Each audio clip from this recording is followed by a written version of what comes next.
ಜಿಲ್ಲೆಯಲ್ಲಿ sugar stock ಮಾಡ್ಕೊಂಡು ಹೆಚ್ಚು ರೇಟಿಗೆ ಮಾರ್ತಾರೆ ಅಂತ, ಆಮೇಲೆ ಶುಗರ್ ರೇಟ್ ಗಗನಕ್ಕೇರಿದೆ ಅಂತ ಹೇಳಿ ಆ ವಿಚಾರವಾಗಿ ಏನ್ ಹೇಳಕ್ಕೆ ಸರ್ ಜಿಲ್ಲೆಯ ವರ್ತಕರಿಗೆ ಗ್ರಾಹಕರಿಗೆ ಹೃದಯ ರೋಗ ಮತ್ತು ಹೃದಯ ಶಸ್ತ್ರಚಿಕಿತ್ಸೆ, ವ್ಯಾಸ್ಕುಲರ್ ಶಸ್ತ್ರಚಿಕಿತ್ಸೆ, ಸಮಗ್ರ ಹೃದಯ ಆರೈಕೆ ಸೇವೆಗಳಿಗಾಗಿ ನಿಮ್ಮ ವಿಶ್ವಾಸಾರ್ಹ RL Jalappa Narayana heart centre, STUMC campus, Tamaka, Kolar.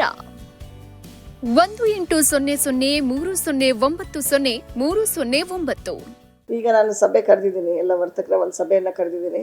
So ಎಲ್ಲ ಸಕ್ಕರೆ ಒಂದೇ ಅಲ್ಲ, ಬೇರೆ ಕಮಾಡಿಟೀಸು ಒಂದು ಸ್ವಲ್ಪ ಹೆಚ್ಚಿನ ರೇಟಲ್ಲಿ ಮಾರಾಟ ಮಾಡ್ತಿದ್ದಾರೆ ಅಂತ ನನಗೆ ನಮ್ಮ ಫುಡ್ ಡಿ ಅವರು ಹೇಳಿದ್ರು. ಸೊ ಹಾಗಾಗಿ ಒಂದು ಮೀಟಿಂಗ್ ಕರೀರಿ ಅಂತ ಹೇಳಿದ್ದೀನಿ. ಇವಾಗ ಸಭೆ ಇದೆ, ಸಭೆ ತೆಗೆದುಕೊಂಡು ಅವ್ರಿಗೆಲ್ಲ ನಾನು ಒಂದು ಆ ಥರ ಮಾಡ್ತಾಯಿದ್ರೆ ಕಂಡು ಬಂದರೆ ಅವ್ರಿಗೆ ಒಂದು ಎಚ್ಚರಿಕೆ ನೋಟಿಸನ್ನು ಇಶ್ಯೂ ಮಾಡಿ ನೆಕ್ಸ್ಟ್ ಕಮ್ಮಿಂಗ್ ಡೇಸಲ್ಲಿ ಆದರೂ ಅವರು ಸುಧಾರಿಸಲಿಲ್ಲ ಅಂತಂದಾಗ ನಾವು ಮುಂದಿನ ಸೂಕ್ತ ಕ್ರಮ ತೆಗೆದುಕೊಳ್ತೇವೆ.